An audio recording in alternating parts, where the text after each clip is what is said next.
Sus años de experiencia en política internacional crean el calibre necesario para analizar los asuntos principales de nuestra nación y el mundo. Armando Valdés está en Radio Isla 1320. Esto es Sobre la Mesa.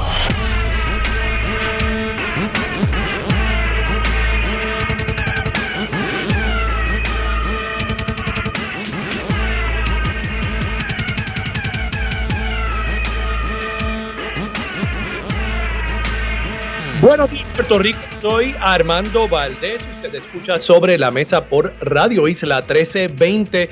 Hoy en Sobre la Mesa estará con nosotros Benjamín Torres Gotay de El Nuevo Día. Rosa Seguí estará con nosotros en la segunda hora, nuestra colaboradora de todos los viernes aquí en Sobre la Mesa. Orlando Parga, ex senador del Partido Nuevo Progresista, líder estadista de muchos años, estará también con nosotros aquí en Sobre la Mesa. Y en el último segmento, Antonio Zagardía, ex secretario de Justicia de Puerto Rico. Ustedes saben, por esa lista de invitados que tenemos hoy, cuál es el tema obligado: el arresto de Wanda Vázquez, el pliego acusatorio, todas las denuncias que se hacen en su contra. ¿Sí le asiste la presunción de inocencia? Por supuesto que sí, como a todo hijo de vecino, pero el peso de la ley está por caerle encima a la ex gobernadora. Hablamos hoy sobre eso aquí en Sobre la Mesa y sobre los demás temas de este viernes 5 de agosto del 2022. Son las 8:03 de la mañana. Los asuntos del país tienen prioridad, por eso llegamos a poner las cartas sobre la mesa. Vamos a poner las cartas sobre la mesa de inmediato. Ayer el programa básicamente se lo dedicamos al arresto de Wanda Vázquez. Hoy se lo estaremos dedicando al pliego acusatorio, al information, mediante el cual también se acusó a John Blakeman.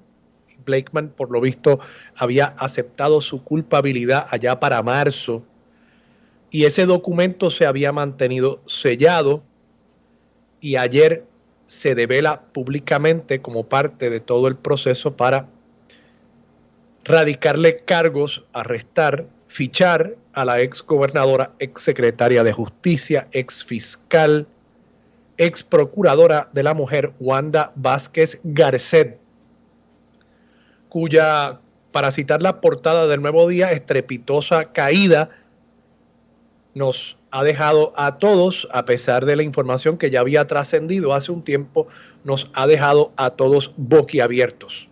Como también nos ha dejado boquiabiertos el esquema que se ha revelado, el esquema que los agentes federales, los fiscales federales están intentando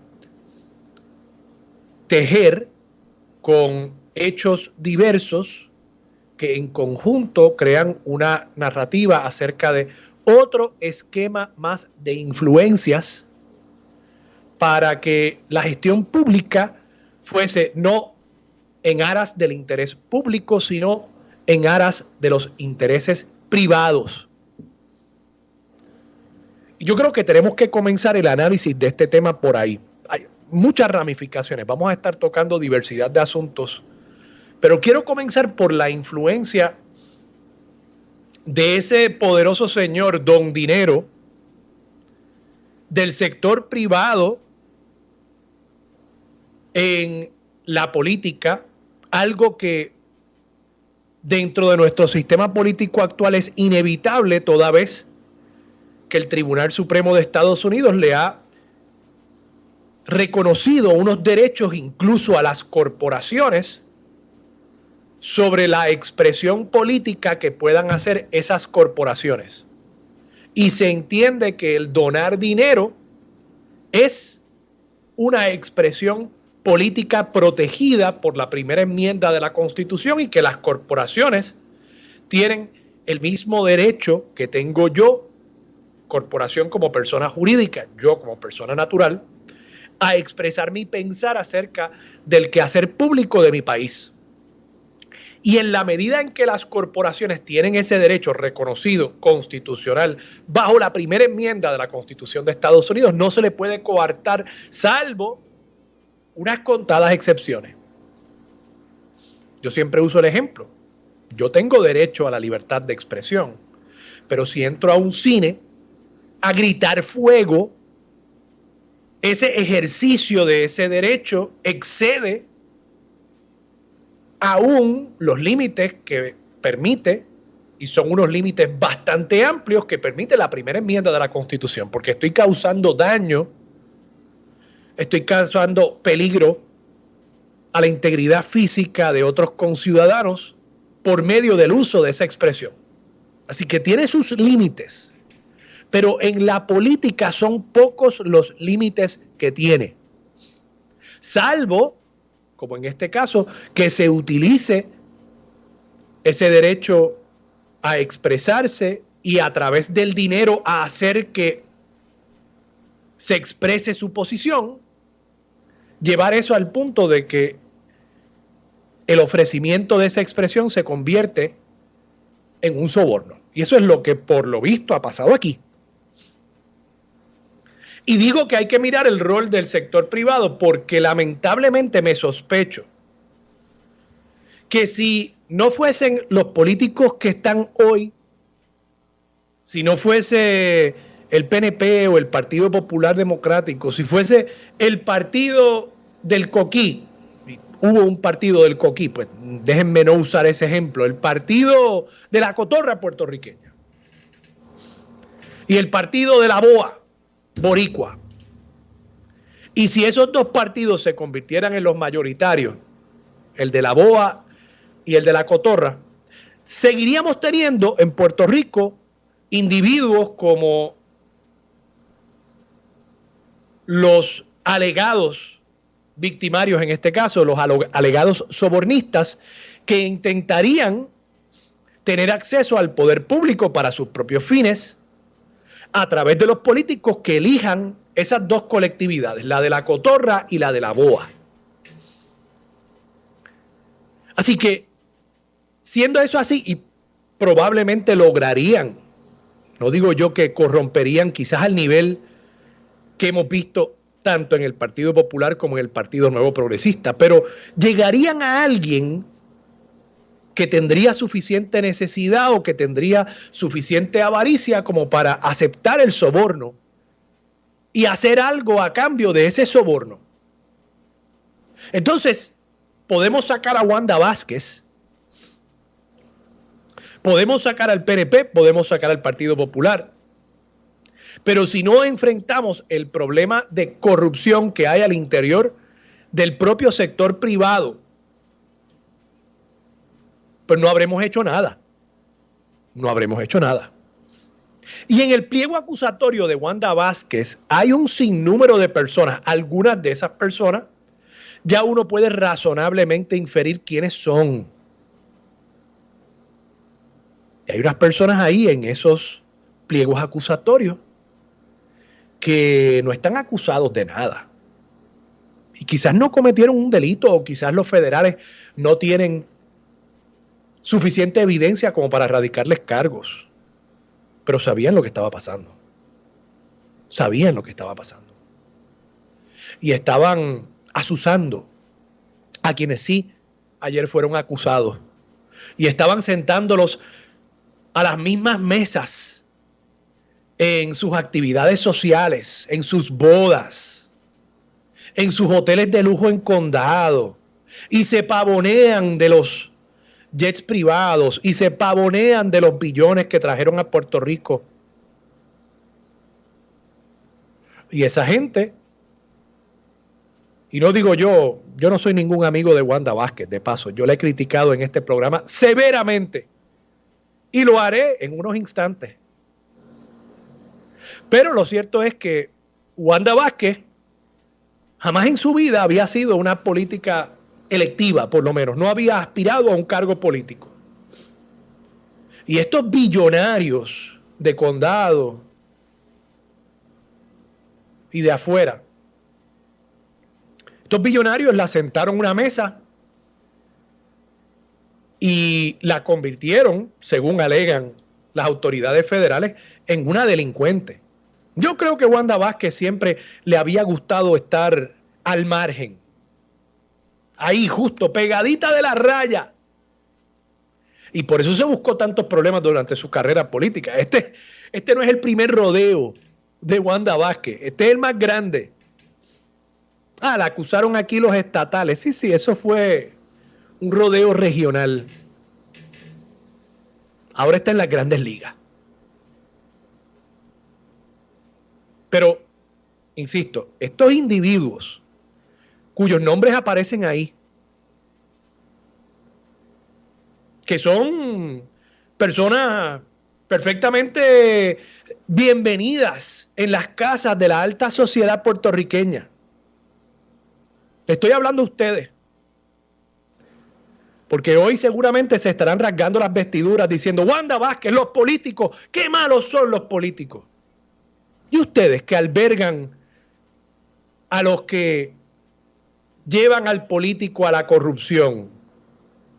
Los políticos, vamos a ser claros, no serían corruptos si no hubiese quien quisiera influir indebidamente en la gestión pública con el uso de su poder y su dinero. Esa es la verdad. Si no hubiese quien quisiera el contratito, o como en este caso, que le cambiaran el director de una agencia pública para que la investigación que le estaban haciendo a su banco internacional no llegara a feliz término, si no hubiese esa gente, bueno, pues quizás los políticos serían todos santos. Apuesto que encontrarían la manera de todas formas de robar. Yo no soy tan ingenuo, o quizás soy demasiado cínico. Pero le digo a la gente de la alta alcurnia de este país que hay que dejarle de reírle las gracias a estos corruptos de afuera que han venido aquí a, con sus billones, corromper aún más un país que no aguanta ya el fracaso, el colapso de sus instituciones. Así que si ustedes quieren seguir recibiéndolos en sus casas, con el vinito, con el champancito, con los canapés, fabuloso. Pero sepan que ustedes también son cómplices de lo que está viviendo Puerto Rico en este momento. Y si tienen alguna duda sobre las personas que me estoy refiriendo, busquen el pliego acusatorio, búsquenlo, léanlo, eso es todo lo que tienen que hacer. Y sabrán de quién estoy hablando, de quiénes estoy hablando.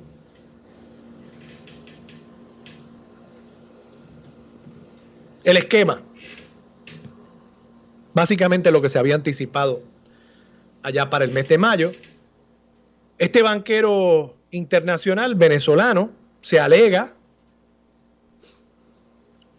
que quería sacar al comisionado de instituciones financieras anterior, George Joyner, y que fuese sustituido por una persona que pusiera a un lado, que terminara una auditoría, una investigación que se estaba haciendo de un banco del cual él era dueño.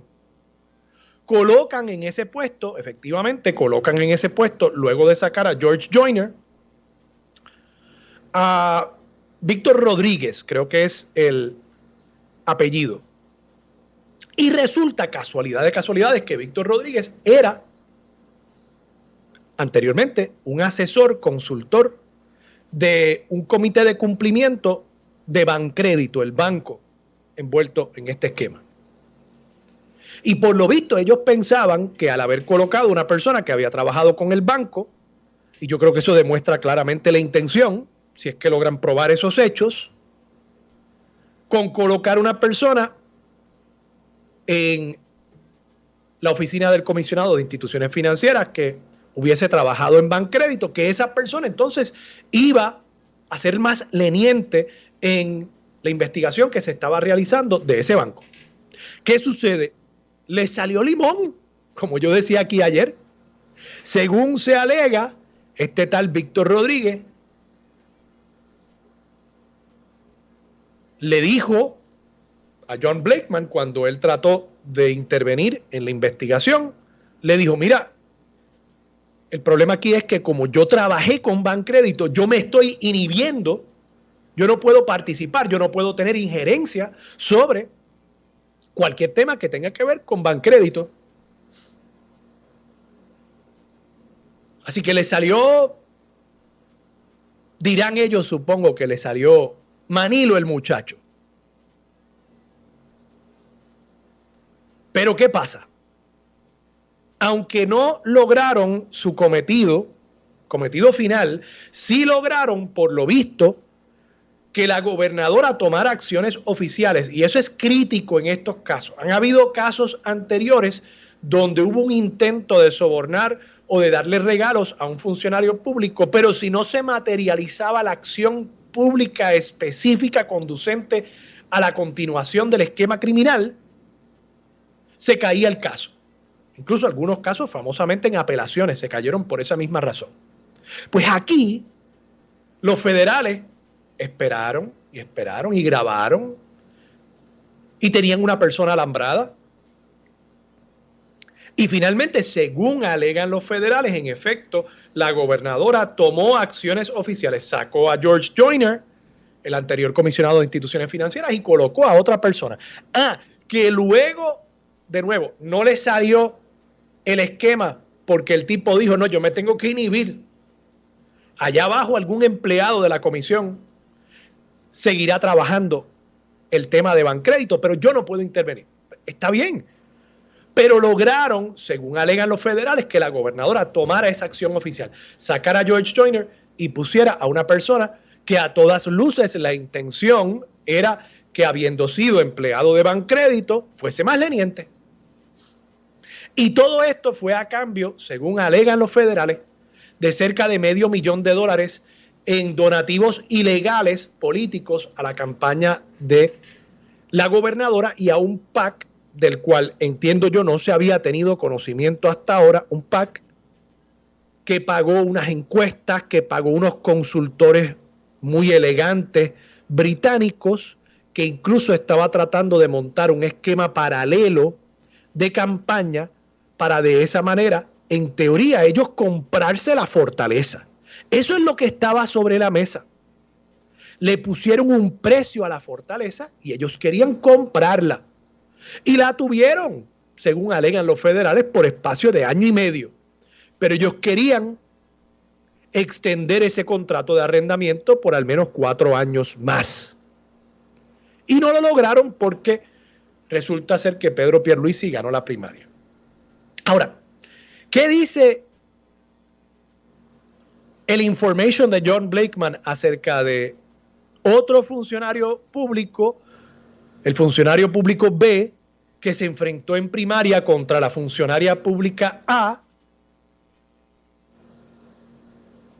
y que ganó la primaria entre la funcionaria pública A y el funcionario público B? ¿Qué dice? Bueno, dice que un individuo que montó un super PAC para apoyar al funcionario público B, que a todas luces me sospecho el funcionario público B, esta es mi opinión, funcionario público B es Pedro Pierluisi, y opino, sospecho, que el otro individuo, el Witness One, testigo 1, fue Joey Fuentes, el que organizó el PAC para apoyar la candidatura de Pedro Pierluisi. Bueno, pues que luego de la primaria hubo un acercamiento por parte de estos mismos individuos de Bancrédito para intentar sobornar a Pedro Pierluisi a través de ese testigo número 1.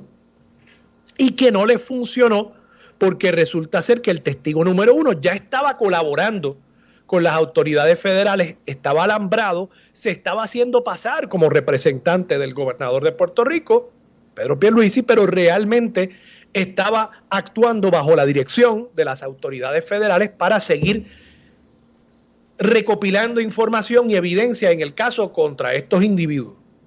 Ahora, eso es después de la primaria, lo dice el information de John Blakeman. Antes de la primaria, en octubre, el Super PAC Salvemos a Puerto Rico, organizado por Joey Fuentes, reportó un donativo de $50,000 de Bancrédito. Y por ende, y con esto me voy a la pausa, creo que hay varias preguntas que se quedan sobre la mesa y que las autoridades federales ayer no quisieron contestar. Por ejemplo, ¿en qué momento comenzó Joey Fuentes a colaborar con las autoridades? Y si, previo a eso, Joey Fuentes en efecto estaba actuando como representante del gobernador, y si a cambio de ese donativo de $50,000 que hizo Bancrédito, si había alguna expectativa de algo, de algún tipo de acción oficial, una vez Pedro Pierluisi fuese gobernador. Todo lo que dice el information y lo que se dijo ayer es basado en la premisa de que ya el testigo número 1 estaba colaborando con las autoridades. Pero ¿y antes de esa colaboración? Esa pregunta queda sobre la mesa. Los federales no quisieron contestarla y creo que le toca ahora al gobernador, si quiere disipar toda duda, aclarar esas interrogantes. Vamos a la pausa, regresamos con Benjamín Torres Gotay, aquí en Sobre la Mesa por Radio Isla 1320. Quédate en sintonía, conéctate a radioisla.tv para acceder y participar en nuestra encuesta diaria. Armando Valdés, Sobre la Mesa por Radio Isla. Una de las figuras del periodismo más influyentes de nuestra generación llega a discutir los puntos importantes de los temas que te afectan. Ahora se une a la mesa el galardonado periodista, escritor y columnista Benjamín Torres Gotay. Regresamos hoy a Armando Valdés. Usted escucha Sobre la Mesa por Radio Isla 1320 y a esta hora se sienta a la mesa Benjamín Torres Gotay del periódico El Nuevo Día. Benjamín, buenos días, ¿cómo estás? Buenos días, Armando. Aquí empezando otro día, después del de ayer que fue largo. Benjamín, leí tu nota hoy en el periódico de 3 páginas sobre el arresto de Wanda Vázquez y bueno, me parece una joya realmente del periodismo, muy bien escrita, como obviamente nos tiene a todos acostumbrados. Y bueno, una tragedia casi de dimensiones épicas, esta caída, como dice el periódico en su portada, estrepitosa de la figura de Wanda Vázquez. ¿Cuál es si viéramos esto como una especie de tragedia griega, cuál es la lección aquí? Esa es una buena pregunta, Armando.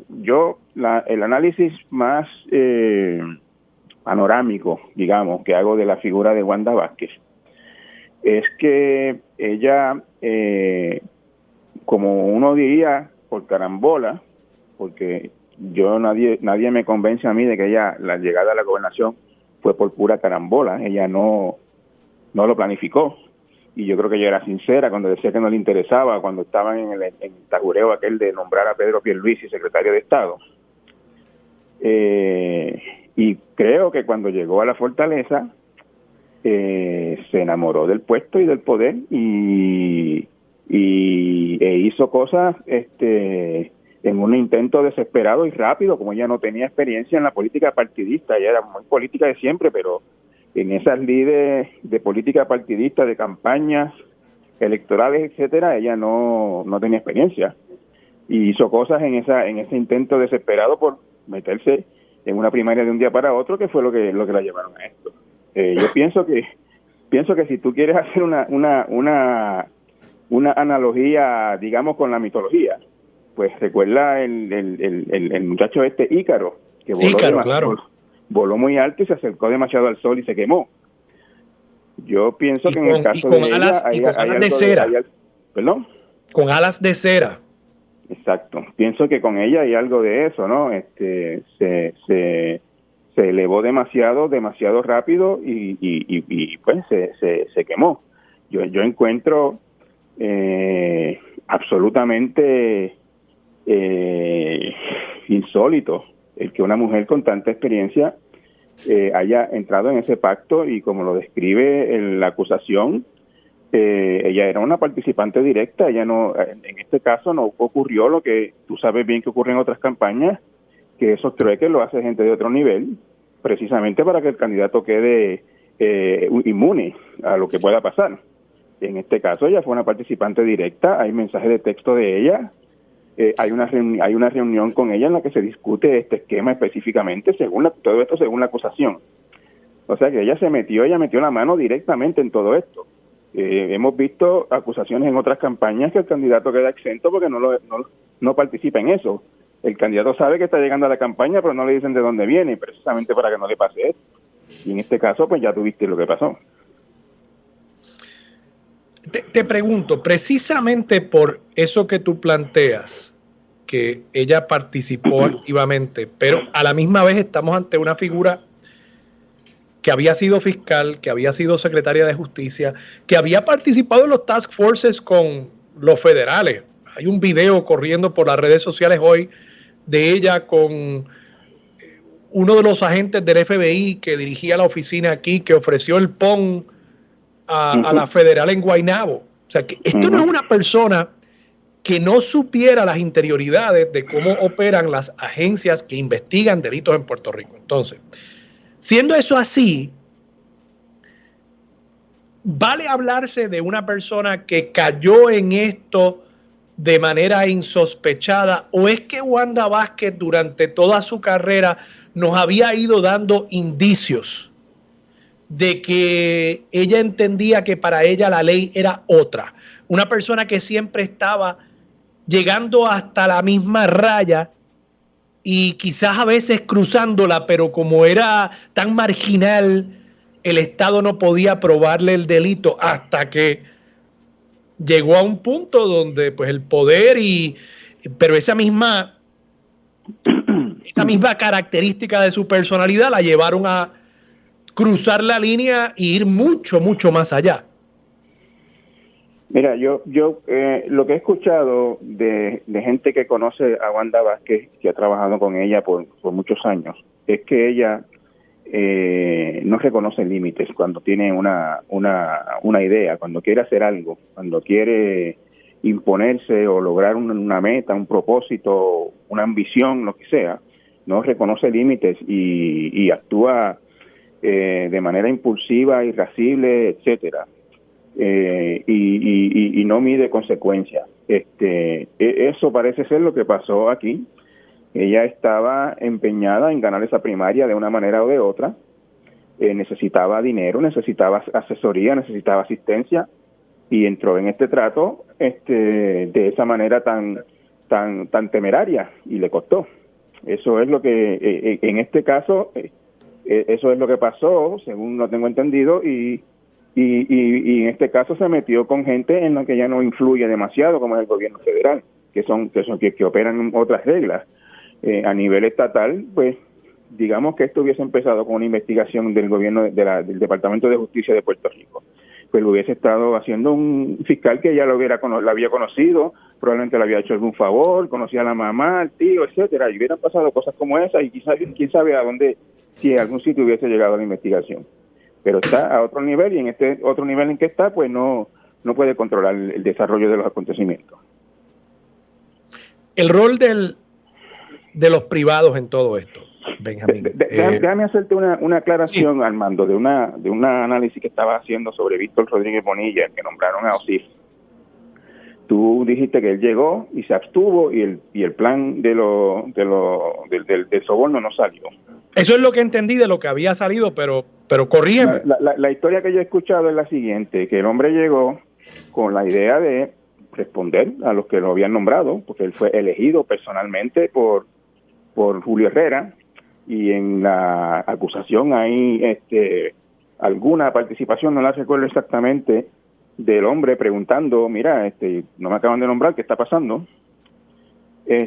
La historia que yo escuché es que él llegó y fueron los empleados de carrera de OSIF los que le dijeron, mire, usted no puede participar de esto porque usted era empleado de esta gente, usted se tiene que abstener, y no logró hacerlo porque los empleados de carrera de OSIF se lo impidieron.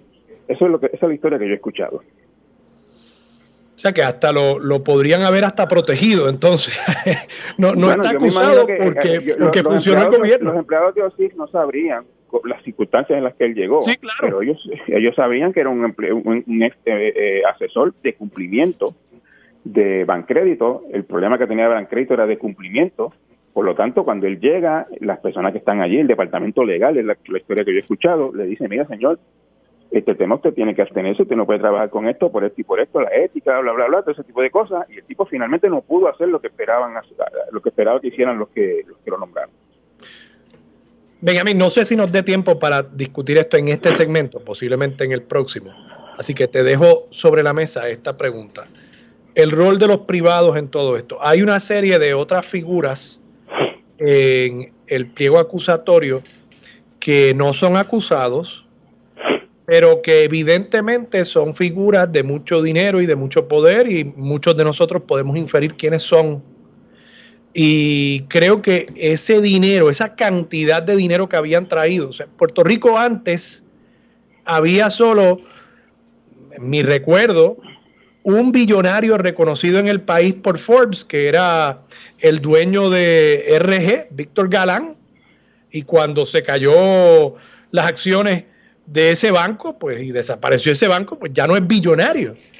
Pero esta cosa de que ahora tenemos billonarios rondando por las calles de condado con sus Bugattis y sus Lamborghinis, yo creo que está empezando a tener, y esto podría ser el primer gran caso que vemos de la influencia malsana que está teniendo ese nivel de dinero a nivel internacional, a nivel global, en nuestra política puertorriqueña. Y la pregunta que te dejo sobre la mesa es, ¿qué responsabilidad tienen ellos y qué responsabilidad tenemos nosotros los que les reímos las gracias a estas personas y los invitamos a nuestros hogares y vamos a sus celebraciones, a sus bodas? Y ¿qué responsabilidad tenemos nosotros? Pero eso te lo voy a dejar sobre la mesa y vamos a la pausa. Regresamos con más de Sobre la Mesa por Radio Isla 1320. Quédate en sintonía, conéctate a radioisla.tv para acceder y participar en nuestra encuesta diaria. Armando Valdés, Sobre la Mesa por Radio Isla. Los asuntos de toda una nación están sobre la mesa. Seguimos con el análisis y discusión en Radio Isla 1320. Armando Valdés, esto es Sobre la Mesa. Regresamos, soy Armando Valdés. Usted escucha Sobre la Mesa por Radio Isla 1320.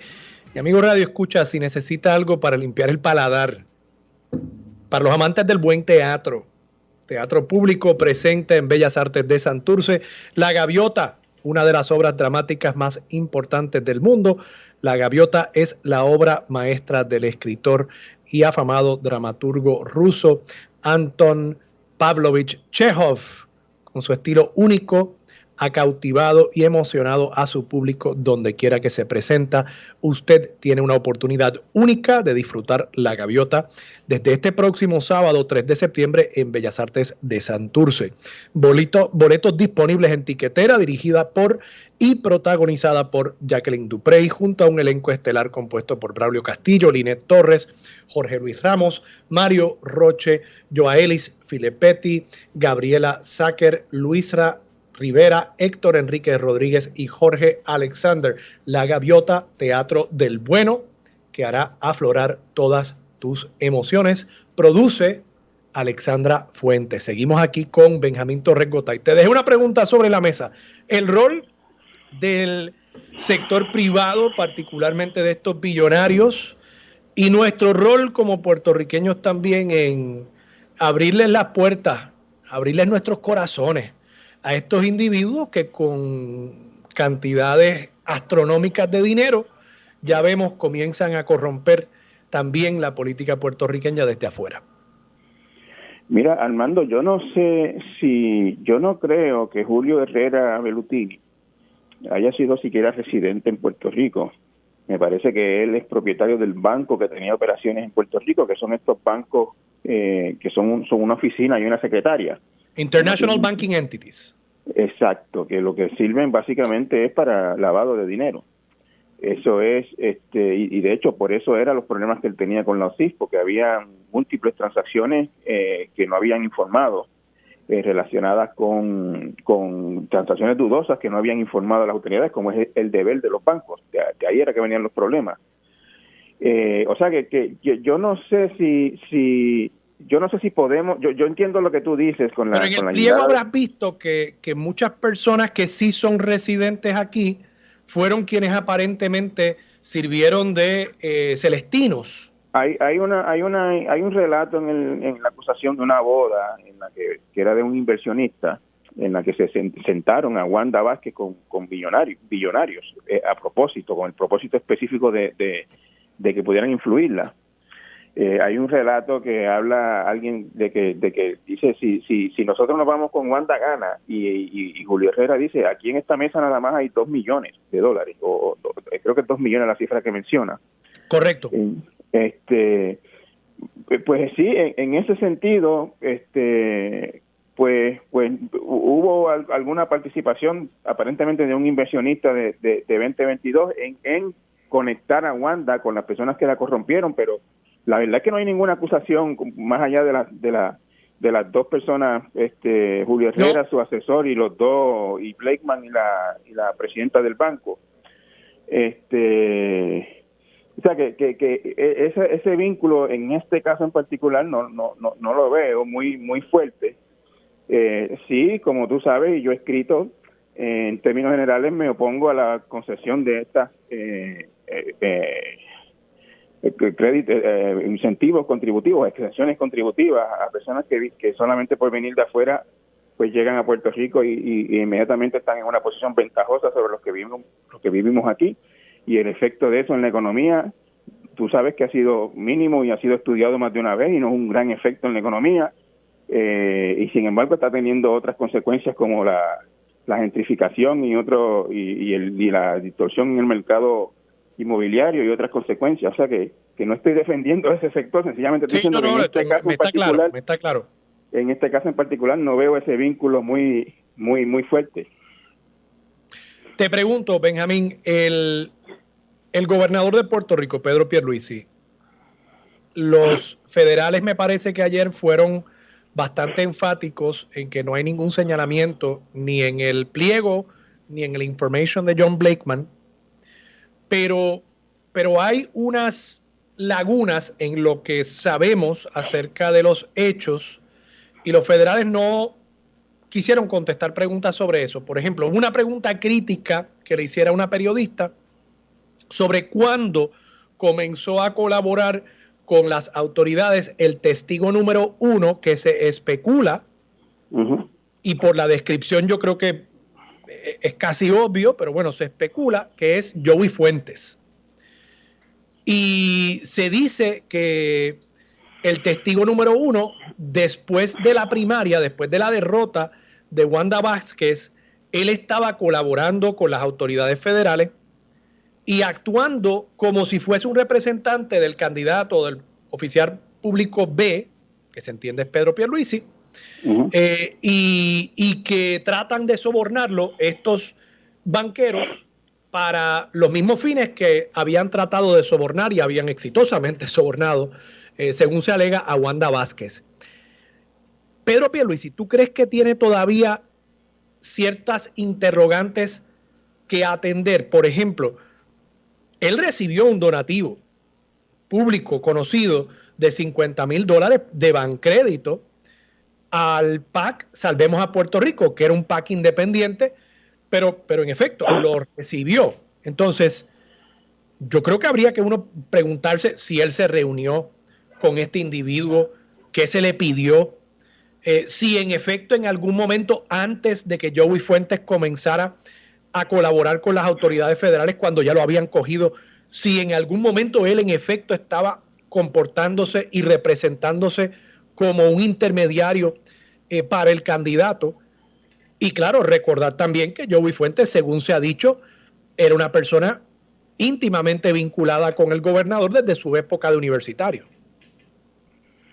Armando, estas son las mismas dudas que surgieron y que tenemos todos y que, por lo menos en lo que a mí respecta, no tienen respuesta en este momento cuando el caso original de Salvemos a Puerto Rico. Estamos hablando de personas súper cercanas a nivel personal al gobernador y todos nos preguntamos cómo podían haber hecho todo este esquema para favorecer la candidatura de Pedro Pierluisi sin que él se enterara.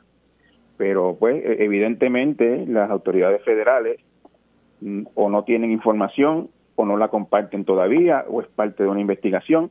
No, o sea, hasta este momento las el fiscal federal ha sido enfático en desvincular a Pedro Pierluisi de las acciones de Joy Fuentes.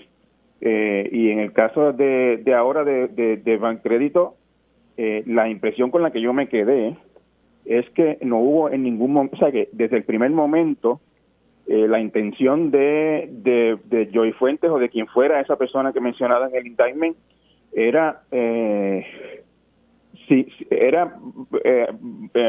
entrampar, por decirlo de alguna manera, a Herrera Bellutini y al otro. O sea, que en ningún momento había una intención de hacerle llegar la oferta de soborno al gobernador. Recuerda que esto ocurre ya en el 2021, ya Pedro Pierluisi era gobernador.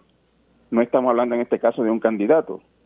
Y la impresión que me dio a mí por lo que dijo el fiscal es que fue todo un operativo, como le llaman, un sting operation, que no había una relación, en ningún momento hubo una intención de que esta oferta de soborno le llegara al gobernador. Eso es lo que yo entendí de lo que dijo ayer el fiscal federal. Sí, eso es lo mismo que yo entendí, es lo que está claro del pliego y de la information de John Blakeman, pero de nuevo, todo eso es como bien señalas. Las dudas de cómo Fuentes pudo haber hecho todo esto por todo ese tiempo sin que Pedro Pierluisi supiera ni una palabra, las tenemos todos y han sido planteadas públicamente. Hasta este momento, la Fiscalía ha eximido o desvinculado a Pedro Pierluisi de estos actos ilegales. Que de paso, Benjamín, creo que quedan unas preguntas también pendientes acerca del candidato del Partido Popular Democrático, Charlie Delgado, que también recibió un PAC que apoyaba su candidatura, un donativo de $50,000 de Bancrédito. Recuerda, Armando, que estos personajes como Julio Herrera Bellutini y el otro Mike Rossini y los otros que dieron donativos gigantescos de 50,000, de 100,000, etcétera. Estas no son personas que creen en la visión de fulano o de mengano y déjame aportar algo para ver si llega y con esa visión mejora Puerto Rico. Son personas que donaban para influir y tú no influyes si la persona no se entera que tú donaste, de que tú donaste. Por lo tanto, uno tiene que concluir que cuando Herrera Bellutini le puso los $50,000 a Pedro Pierluisi y a Charlie Delgado, creo que estoy hablando de la memoria, no recuerdo si fue esa cantidad específica. Creo que fue esa cantidad. Cuando le puso 50,000, buscaría la manera de que esos dos se enteraran de que él había dado esa cantidad, porque ese es el propósito, es influir, no es por el mejoramiento de la nación, del país, de la democracia. Sí, no es que creen en su filosofía de gobierno, es lo que tú me estás diciendo. Yo coincido contigo y por eso creo que quedan muchas preguntas pendientes. Creo que incluso Charlie Delgado tiene preguntas también que contestar y de nuevo, no es solamente lo que tú estás planteando a nivel teórico de que estas personas quieren que se sepa que ellos donaron. Es que tenemos un pliego acusatorio ahora donde vemos que estos particularmente eran descarados. Ellos querían que se supiera que yo te estoy dando esto porque yo lo que quiero es influencia. Claro, pero ahí estamos hablando ya de lo que ocurrió en el 2021. Lo que yo te mencionaba en la pregunta anterior era que ocurrió en el 2020 con los donativos a las campañas. Estamos claros. Ya en el 2021 había una intención específica de Julio Herrera Bellutini de lograr una acción específica de Pierluisi a través de el soborno que estaba ofreciendo a través de este intermediario. Benjamín, muchas gracias por haber estado disponible para Sobre la Mesa. Siempre a la orden, Armando. Un abrazo. Vamos a la pausa. Regresamos con más de Sobre la Mesa por Radio Isla 1320. Quédate en sintonía. Conéctate a radioisla.tv para acceder y participar en nuestra encuesta diaria.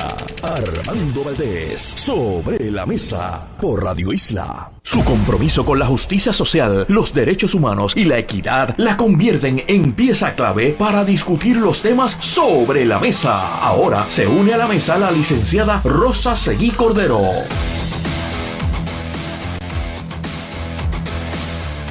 Regresamos, soy Armando Valdés, usted escucha Sobre la Mesa por Radio Isla 1320, ya a esta hora se sienta a la mesa Rosa Seguí. Rosa, buenos días, ¿cómo estás? Buenos días, Armando, muy bien, contenta de estar contigo y saludando a todas las personas que nos sintonizan ahora en este nuevo horario, los viernes. Igualmente, muchas gracias por estar aquí en Sobre la Mesa, como todos los viernes, sí, a las 9 de la mañana.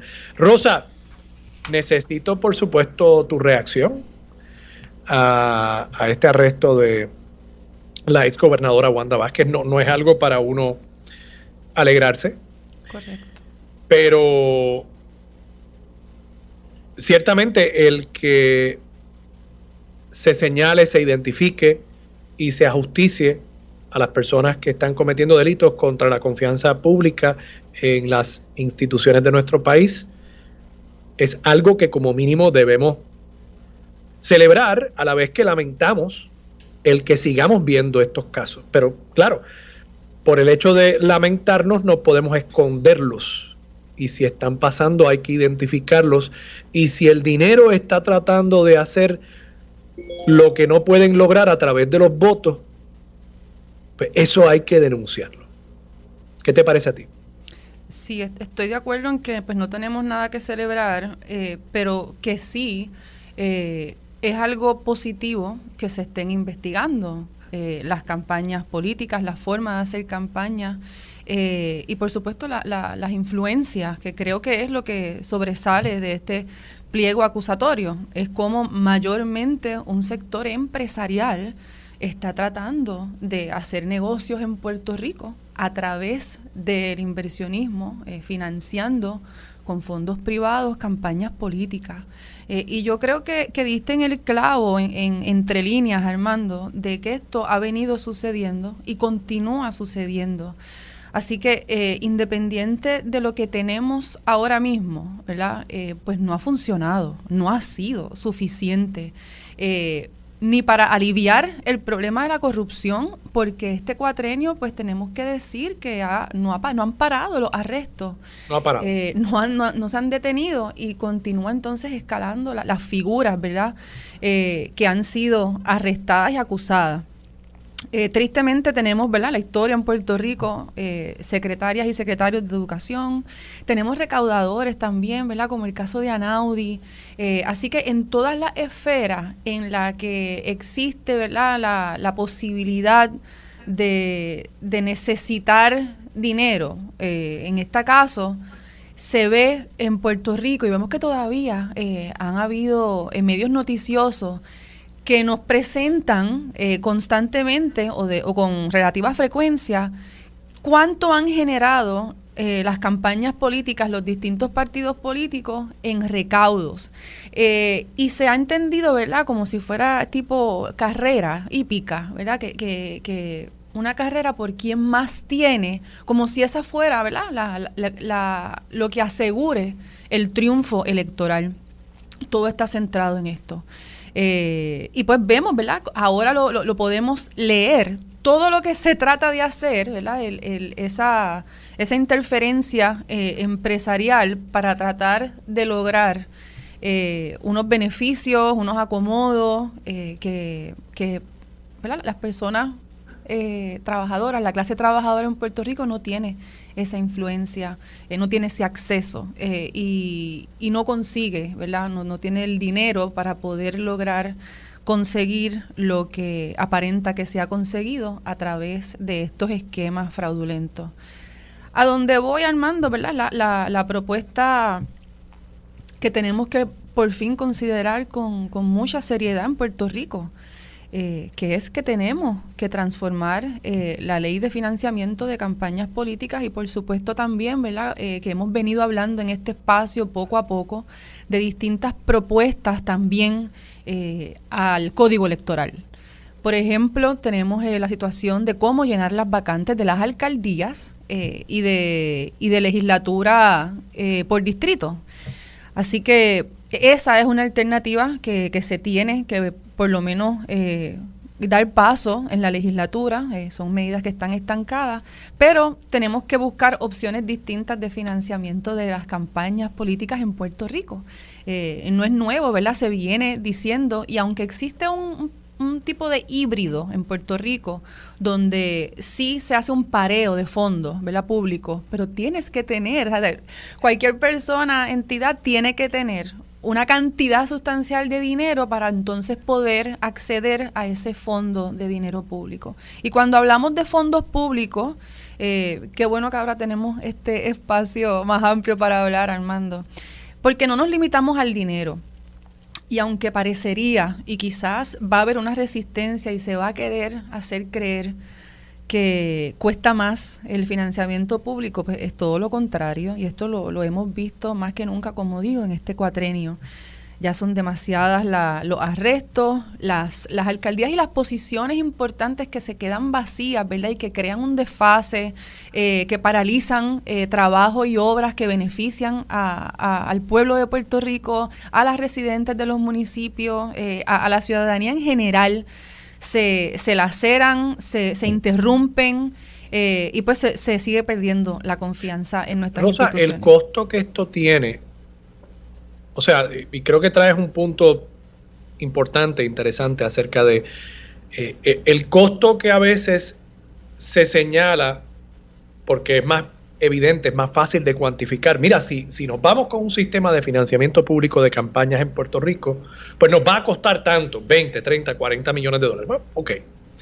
Y el costo que tiene la corrupción. Claro. El costo que tiene el titular a nivel internacional de que otro gobernador de Puerto Rico es arrestado por el FBI. O sea, aquí el sector privado, y yo soy pro libre mercado, yo no soy un tipo, yo no me identifico como socialista, creo que eso queda claro. Pero me considero una persona que intenta mirar honestamente la realidad del país. Y aquí el sector privado, cuando alguien detiene una construcción porque está protestando la manera en que se concedieron los permisos, se rasgan las vestiduras. ¡Ay, la proyección del país! Cuando hay protestas en las calles contra una decisión gubernamental en el ejercicio pleno de la libertad a asociar un ciudadano con otro y a expresar un ciudadano su parecer. ¡Ay, que si la percepción de Puerto Rico en el ámbito internacional, el efecto sobre el turismo, el efecto sobre el ambiente de inversión! Y cuando arrestan a una gobernadora de Puerto Rico porque individuos del sector privado intentaron y lograron sobornar a una gobernadora del país, ¿qué costo tiene eso? ¿Qué costo tiene eso? Y el que está detrás de esto es un empresario en el sector privado, en este caso era un banquero venezolano, y decía en el segmento anterior con el amigo Benjamín Torres Gotay sobre otras personas envueltas, ¿verdad? Mira, aquí hay uno, estoy aquí leyendo del pliego acusatorio, aquí hay uno que cuando le informan que ya habían logrado sacar al comisionado de instituciones financieras anterior y estaban colocando al que ellos habían escogido, este otro individuo que no está acusado dice: "Finally you have power here, sir". Finalmente tienes poder aquí, señor. Celebrando, vanagloriándose. Entonces, estos mismos inversionistas, ese individuo sí es un inversionista que se casó el 4 de enero en Puerto Rico, inversionista que reside aquí en Puerto Rico. Ese es uno de los que seguramente dice cuando hay protestas y cuando hay situaciones: ¡ay, el efecto sobre el ambiente de inversiones en Puerto Rico! ¡Ay! Pero mira, celebrándole, "Finally you have power, sir". Celebrándole al venezolano el haber sobornado a la gobernadora de Puerto Rico. Y que fue fallido, ¿verdad? Porque como estabas hablando ahorita con Benjamín, había un conflicto de intereses irremediable y no pudo tampoco hacer el trabajo, ¿verdad? Eso era lo que estaban eso es lo que querían. O sea, ellos, mira esto, ellos querían provocar el conflicto de interés, Rosa. Sí, por eso que lo que nos cuesta, lo que nos costó en Puerto Rico fue que estuvo esa silla vacía, que no pudo, nadie pudo ejercer el trabajo, no hubo continuidad y para colmo, ¿verdad? Parecería ser, según la información que discutieron en el segmento pasado, que tampoco pudo entonces ejecutar, ¿verdad? Y sí, también me llamó mucho la atención el hecho de que se utilizara en más de una ocasión la palabra con billonarios, ¿verdad? Haciendo ver que eso es lo que hace falta entonces en Puerto Rico para poder tener acceso a los cambios y a personas, figuras con muchísima autoridad, en este caso la alta ejecutiva en Puerto Rico. Así que he visto, ¿verdad?, mucha he podido participar en varios programas hablando sobre esto, y a mí me parece que no podemos perder la conversación y tiene que girar hacia pues la transformación.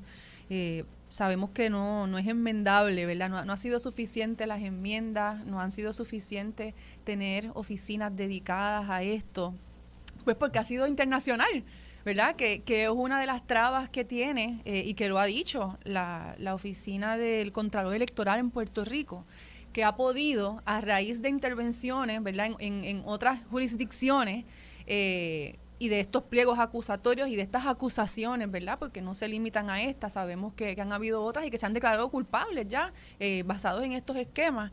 Y me parece también importante resaltar del pliego que son personas cooperando, ¿verdad?, y no se han revelado sus nombres y que estuvieron muchos años cooperando, así que nos hace creer que esto continúa, ¿verdad?, que aunque en esta ocasión se haga la salvedad, me parece a mí, de lo que vi en la conferencia de prensa, que aunque se haya hecho la salvedad de que ciertas personas y figuras no están en esta acusación, ¿verdad?, que quizás pudiera entonces continuar la investigación y por eso, pues, ¿verdad?, no podían mencionar ni divulgar tanta información.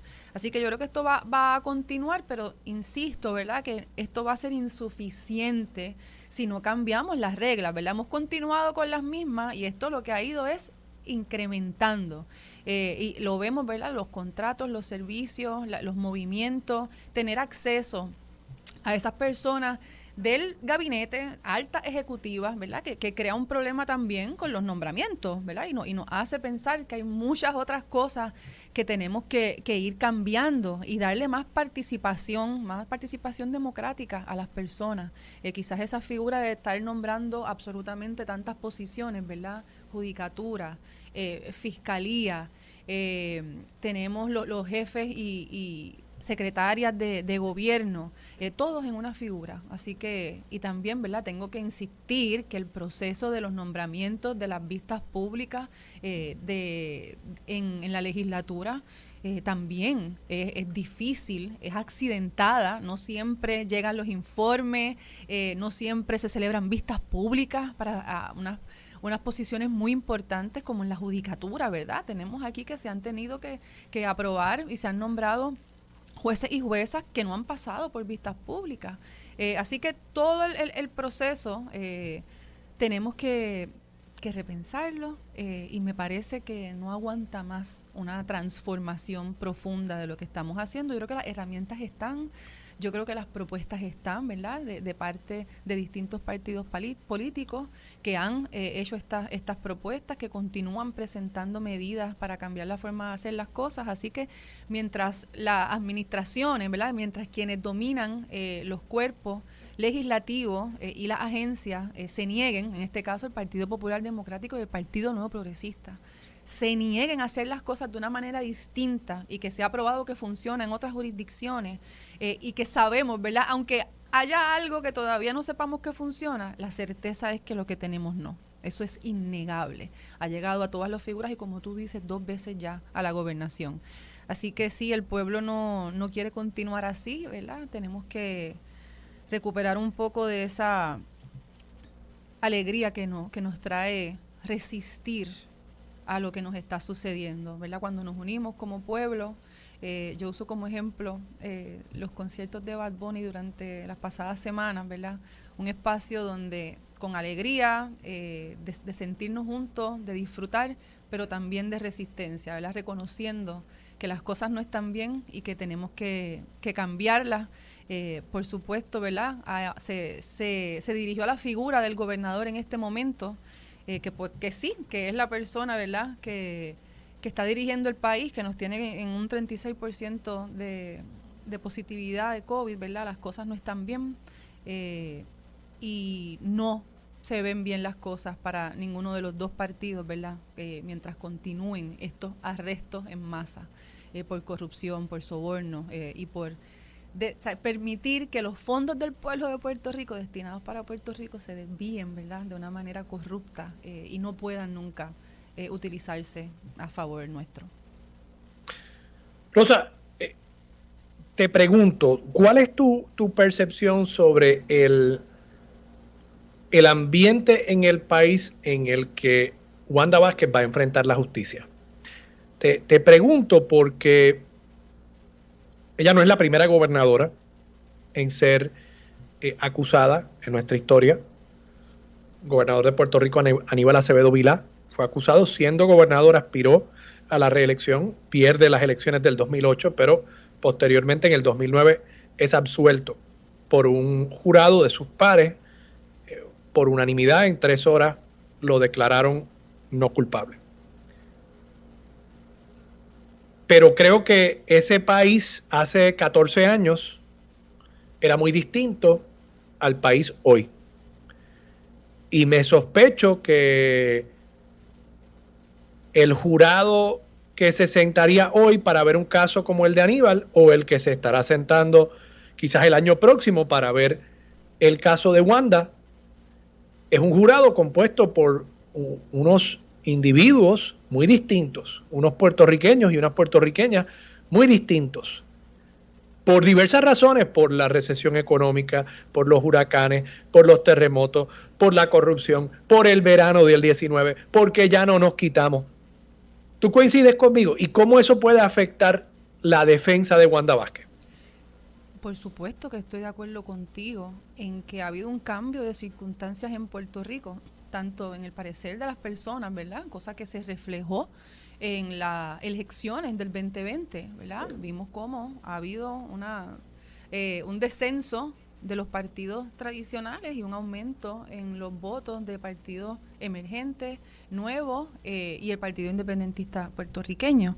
Así que sí, ¿verdad?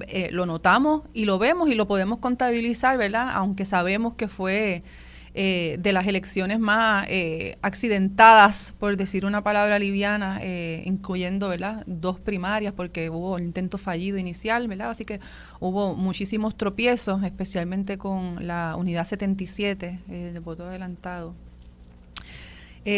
Así que hay un cambio, sí, de acuerdo. Y también pues en Puerto Rico, como bien dices, hemos sufrido tantas...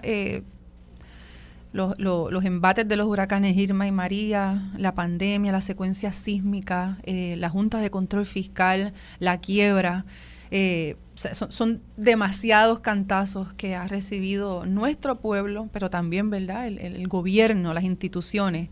Y pues yo creo que sí.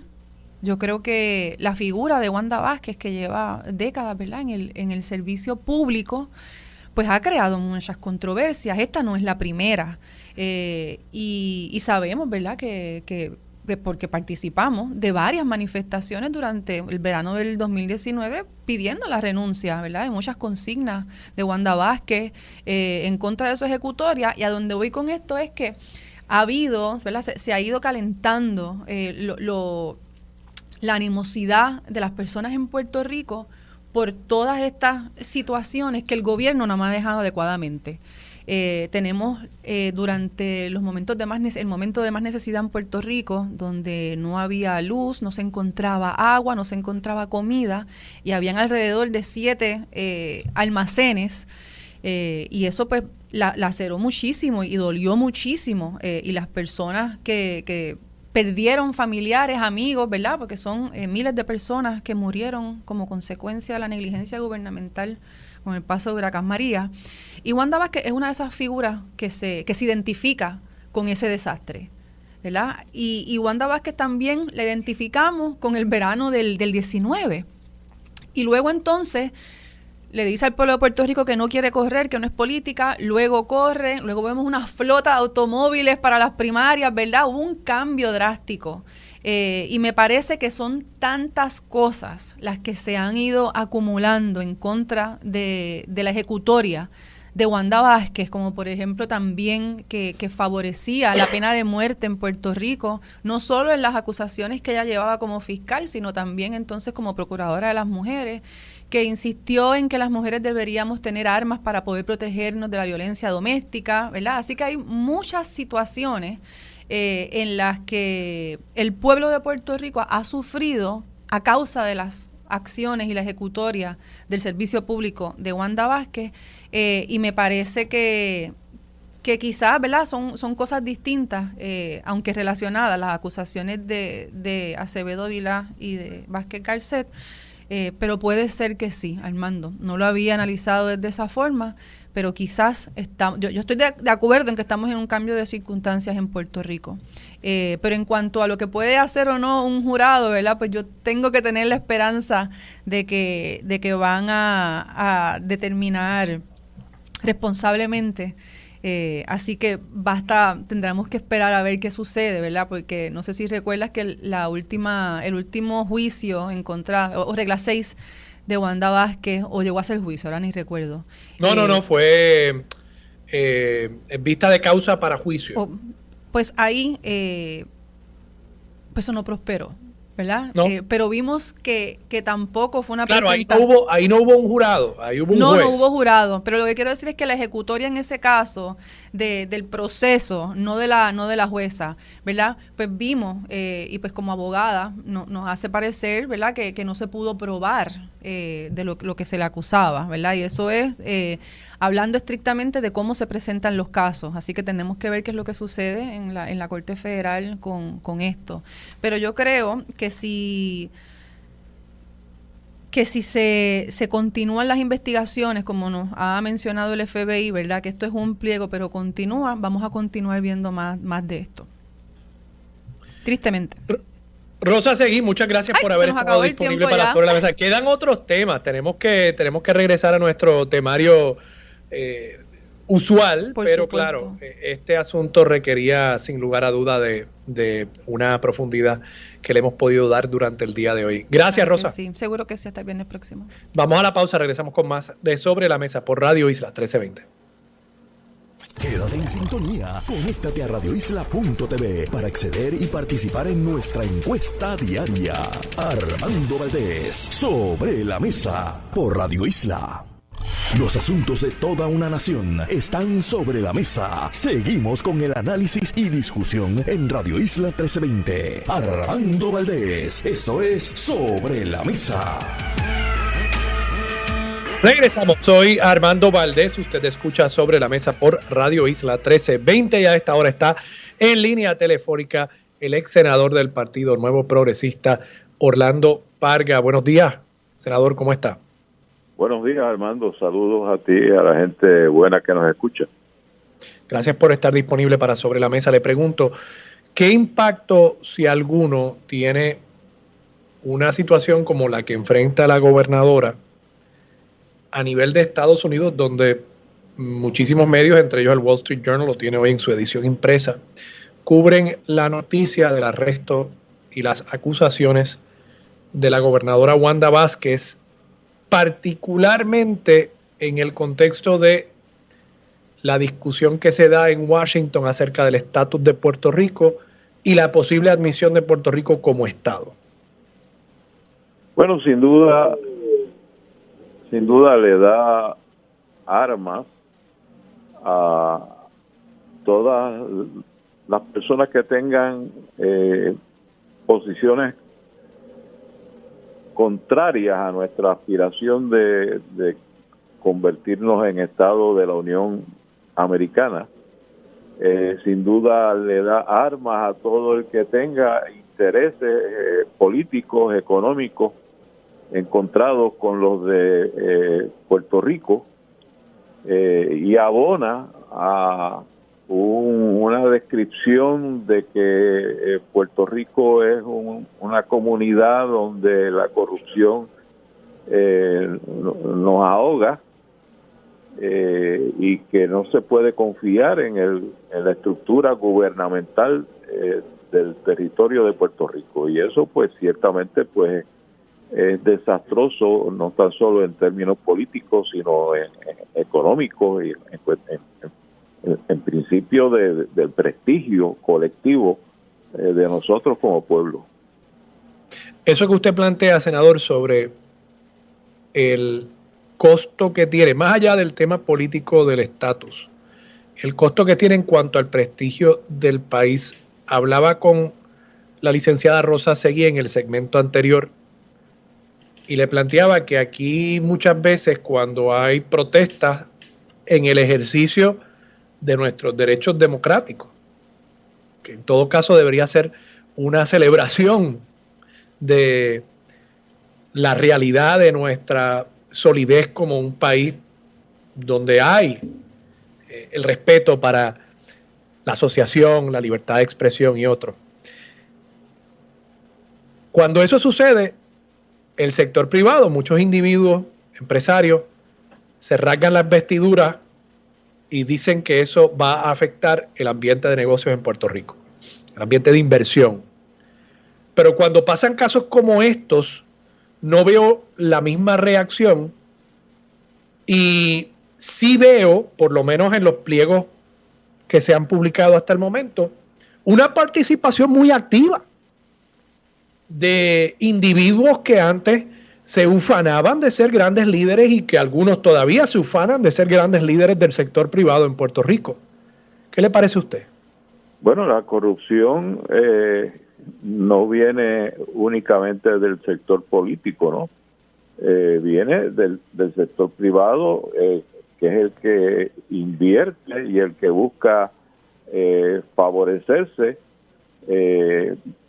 metiendo la mano en la actividad política, financiando la actividad política y buscando cómo se burlan leyes y cómo se logran ventajas a cambio de comprar políticos, ¿no? De comprar poder político.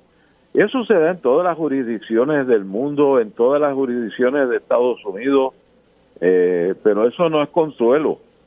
O sea, nosotros somos los que queremos salir del estancamiento económico y alcanzar el mismo nivel en que se encuentran otras jurisdicciones de Estados Unidos y del mundo entero. Nosotros somos los que estamos abajo y los que queremos estar arriba o compartir el mismo nivel de bienestar socioeconómico y de calidad de vida que se disfruta en otras jurisdicciones. Cualquier cosa que hacemos que nos desprestigia, impide que se alcancen esas aspiraciones. Y claro está, ahora mismo pues somos noticia en la prensa nacional de Estados Unidos e internacional, pero hay que recordar también que, mira, en el estado de Illinois, los últimos 4 gobernadores cumplieron cárcel, han estado presos. El último, este que tiene el apellido medio enredado, Blagojevich. Sí, ese hasta intentó vender el escaño que Barack Obama dejaba vacante cuando fue electo presidente. Y por eso y otros delitos fue sentenciado y cumplió cárcel. Donald Trump, precisamente, of all people, le conmutó la sentencia y lo sacó de la cárcel. O sea que en cuántas ciudades de Estados Unidos los alcaldes y en cuántos estados los gobernadores han cometido delitos serios y han tenido que enfrentar la justicia. Y eso no quiere decir que son jurisdicciones corruptas y que esos pueblos son corruptos que los eligieron, pero eso no debe servirnos a nosotros de consuelo, sino de advertencia de que ya llegó el momento de mirarnos por dentro y que parece ser que nos hemos equivocado muchas veces y muy continuadamente, y que hay que tener mayor juicio a la hora de escoger nuestros candidatos a puestos electivos, y que no es cuestión de quién tiene más equipo de sonido y puede hacer más ruido y más campaña y más anuncios y más ayudantes a su alrededor, que es cuestión de buscar qué es lo que tiene dentro de la cabeza y dentro de la mente y dentro de la conciencia, ¿no? Para ver si vamos adecentando la vida pública en nuestro país. Le pregunto, el rol, responsabilidad de los partidos, los que han gobernado hasta este momento Puerto Rico, entiéndase el PNP y el Partido Popular. Bueno, tienen una responsabilidad muy seria y por eso han estado pagando un alto precio. la erosión de la base de esos dos partidos principales, que se ha ido reduciendo dramáticamente y que se ha visto elección tras elección, y cómo van surgiendo nuevos partidos, y hemos vuelto al multipartidismo, y la Asamblea Legislativa no hay una mayoría definida, y eso ocasiona a veces hasta parálisis, que no se hace nada, pasan las sesiones y el país no avanza. Pues esa es la consecuencia. El pueblo ha ido perdiendo confianza en esas dos estructuras principales, y ya prácticamente han dejado de ser partidos de mayoría. El último gobernador, Pedro Pierluisi, electo por una mayoría ínfima, y la Asamblea Legislativa fragmentada. Para terminar, Pedro Pierluisi tiene todavía preguntas que contestar acerca de este tema, particularmente en lo que respecta a su propio PAC.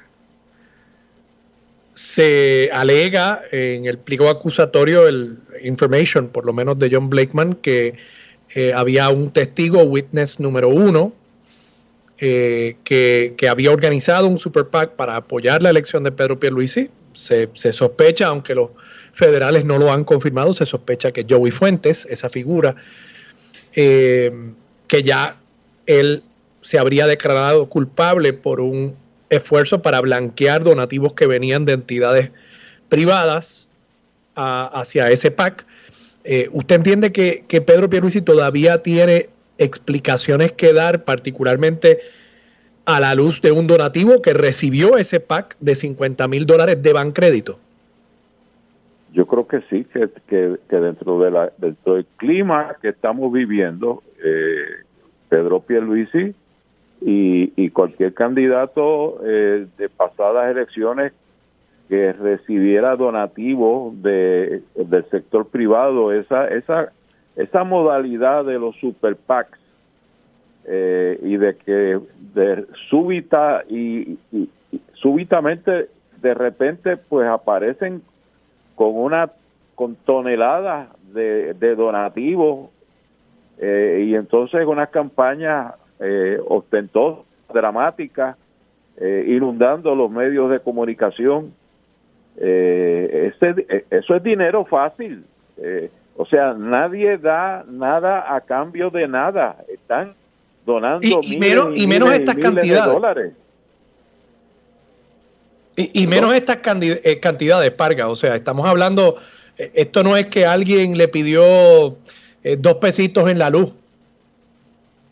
Por supuesto, aquella cosa del pasado de que los partidos políticos recogían los chavos peseta a peseta en las luces de tránsito, con voluntarios que estaban horas recogiendo con alcancía. Esa novela del pasado, eso ahora esto es a billetazo limpio del sector privado, que está pagando campañas lujosas, ostentosas, esperando que cuando gane su candidato, pues entonces reciban el premio mayor de la lotería.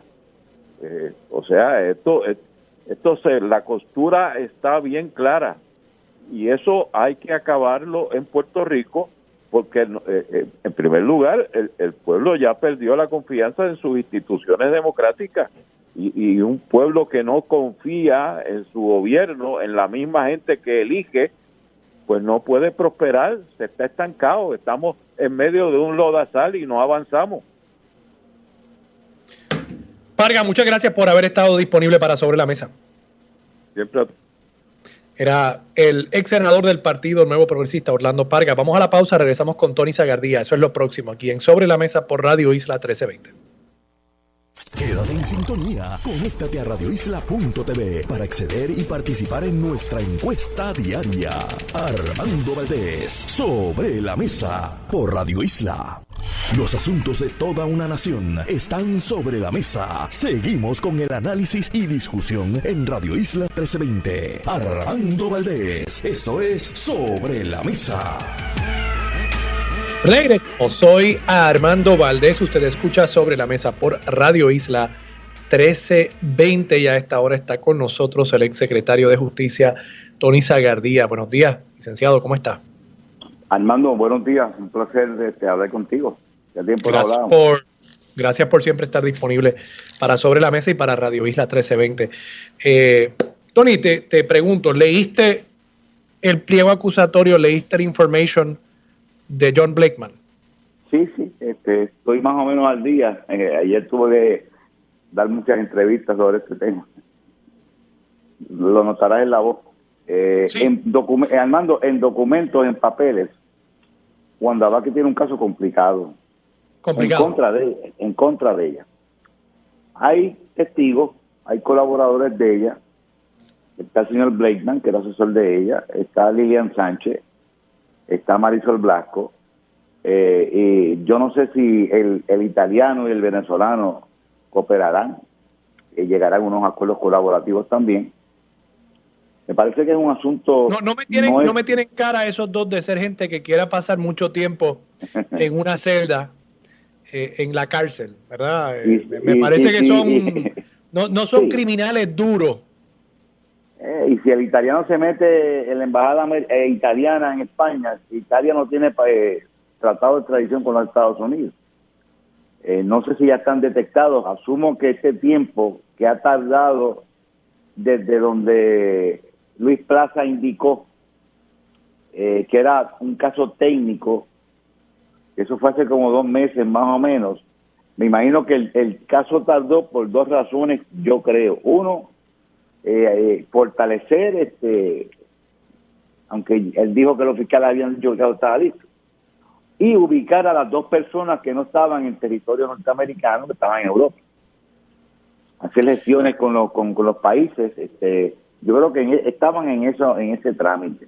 ¿Te ha sorprendido, Tony, cuán explícito aparenta haber sido todo en este esquema? O sea, parecería, una de las cosas que siempre se dice acerca de estos esquemas es que es difícil procesarlos y lograr una convicción porque nadie pone por escrito, mira, te estoy dando esto y es a cambio de aquella cosa, ¿verdad? Particularmente cuando es un intercambio ilegal.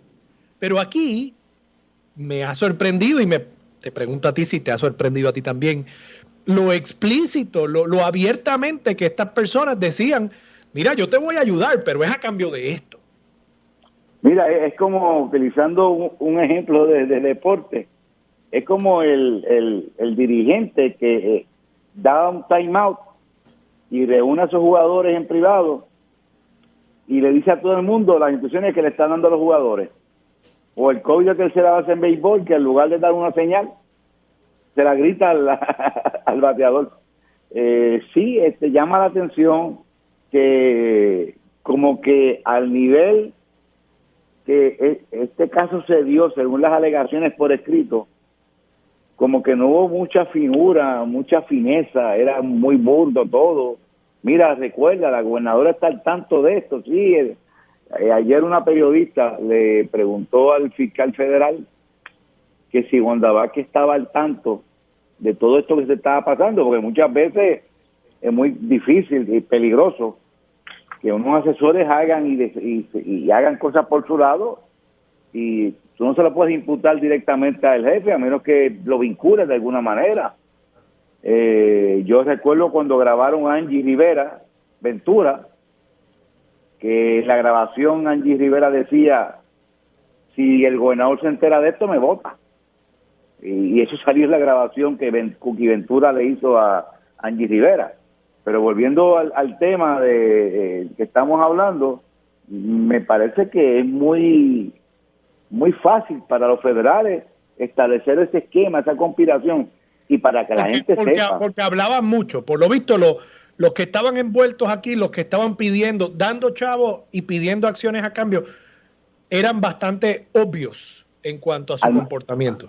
Armando, uno de las herramientas más útiles que tienen las autoridades en este momento es que aquí todo se pone por texto, por correo electrónico. De acuerdo. Aquí la gente publica su vida en las redes sociales y cuando creen que no va a pasar nada, las redes sociales, su misma cuenta lo traiciona. Aquí ocuparon dos teléfonos. En atención a esa manera tan explícita en la que estos individuos fueron haciendo estos donativos y solicitando acciones por parte del gobierno de Wanda Vázquez, ¿te parece que otras figuras políticas que recibieron donativos de Bancrédito, como por ejemplo el ex candidato del Partido Popular Democrático, Charlie Delgado, también tienen que dar explicaciones sobre qué contactos tuvieron con estos individuos, si alguno, qué conversaciones tuvieron, qué acciones le fueron solicitadas por parte de ellos? Porque al PAC que apoyaba la elección de Charlie Delgado también se le donaron decenas de miles de dólares. Yo no quiero llegar a esta cuestión de que porque meterme en la cuestión partidista, porque ahí es que se pierde credibilidad los argumentos. Si están investigando, que yo no lo sé, ayer el fiscal federal que me llamó la atención, decir 3 veces, miren, Pedro Pierluisi no tiene que ver en esta investigación, y lo repitió. Digo, se lo está diciendo a la prensa, no se lo está diciendo a nadie más, se lo está diciendo a los periodistas. Esa es la realidad. Si esta gente hicieron esas donaciones y se investiga, me imagino que explicarán, pero yo no he escuchado nada en contra de Charlie Delgado tampoco. Lo mismo que le planteo a favor de Pierluisi, lo planteo a favor de Charlie Delgado también, porque si no vamos a caer, el Popular dice que Pierluisi sí, el PNP dice que Charlie Delgado sí. No, objetivamente, y yo soy muy cuidadoso. O sea, pero en el ámbito político, poniendo a un lado el ámbito legal, puramente legal, sí, poniéndote el sombrero por un momento de analista político, ¿tú no crees que hay también un cuestionamiento político? Yo dije Charlie Delgado, pero está bien, sumemos ahí a Pedro Pierluisi también. Ambos recibieron donativos cuantiosos, o por lo menos sus PACs, de parte de este banco, un banco cuyos ejecutivos no eran particularmente cautelosos al momento de hacer esos donativos. Decían, mira, yo te estoy donando, pero es porque yo quiero puertas abiertas y quiero unas acciones específicas. ¿No crees que eso requiere entonces, por lo menos en el ámbito político, de unas explicaciones de parte del gobernador y de su contendiente, Charlie Delgado? Bueno, los PAC, que son figuras reconocidas por la liberación de los PAC, fue gracias a una decisión del Tribunal Supremo de los Estados Unidos. Entonces, estamos hablando de algo que es legítimamente válido. Lo que yo he escuchado como que ese dinero no llegó a la campaña directamente de Pedro Pierluisi, porque los PAC no se hacen de esa manera. Lo gastó el PAC, sí, de acuerdo. Igual en el caso del PAC de Charlie Delgado. Pero no lo donaron. O sea, ¿a dónde voy? Estas no son monjitas de la caridad. Ya hemos visto que ellos donaban a cambio de compromisos específicos. Entonces, la pregunta que yo hago, muy inocente, es, ¿no deberían Charlie Delgado, más que Charlie, Pedro Pierluisi, decir, oye, yo nunca me reuní con esos señores? Yo no creo que tú nunca hagas preguntas inocentes, Armando. Mira, esta gente no es que tengan colmillo. Esta gente, si se cepilla los dientes, el cepillo cae en cantos en el lavamanos, porque son personas inversionistas políticos que utilizan figuras jurídicas legales para adelantar unos negocios. Y sí, esa es la realidad, y eso es lo que hay que estar bien pendiente. Ya en la investigación de Joey Fuentes, el fiscal federal dijo que estos eran los que eran, que no había nada más allá. Fíjate que el fiscal federal, conociendo la politiquería que hay en Puerto Rico de todo el mundo, lo que está haciendo en las investigaciones cuando da la conferencia de prensa, como alertar a los medios, miren, no especulen, no utilicen casos de la Fiscalía Federal para adelantar causas políticas. Antes Rosamilla no hacía eso. ¿Por qué lo está haciendo? Porque lo que está fomentando es que las investigaciones son las que son, y los que no están en este momento no se pueden mencionar porque no tienen ningún vínculo hasta el momento en que dan la conferencia de prensa. Don Tony Sagardía, muchas gracias por haber estado disponible para Sobre la Mesa. Buen fin de semana, Armando. Vamos a la pausa, regresamos con Mili Méndez. Dígame la verdad, es lo próximo aquí en Radio Isla 1320.